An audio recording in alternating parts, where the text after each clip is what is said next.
পল্লী উন্নয়ন বর্তমান সরকারের অন্যতম এজেন্ডা। নির্বাচন প্রতিশ্রুতি অনুযায়ী গ্রাম অঞ্চলের উন্নয়নে সরকার কাজ করছে, এমনটা জানিয়েছেন এলজিআরডি মন্ত্রী ও বিএনপি মহাসচিব মির্জা ফখরুল ইসলাম আলমগীর।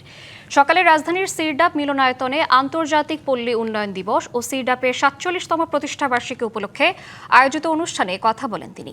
জানান, অন্তর্ভুক্তিমূলক উন্নয়নে সরকার সর্বোচ্চ গুরুত্ব দিচ্ছে। ফ্যামিলি কার্ড সহ বিভিন্ন সামাজিক নিরাপত্তা কর্মসূচির মাধ্যমে প্রান্তিক মানুষের জীবনমান উন্নয়নে সরকার কাজ করছে বলেও উল্লেখ করেন তিনি। গ্রামীণ জনপদের টেকসই উন্নয়নে সরকার বদ্ধপরিকর বলেও জানান তিনি। এ সময় তিনি আরও বলেন, প্রায় ৫ যুগ ধরে সিরডাপ পল্লী উন্নয়নে গুরুত্বপূর্ণ ভূমিকা রেখে আসছে। In conformity with the election manifesto of our party, the government of Bangladesh has taken series of programs which will benefit rural people as a whole. Some of these key programs are agriculture support, full debt waivers for smallholders farmers with outstanding agriculture loans up to Taka 10,000, benefiting over 1.2 million farmers.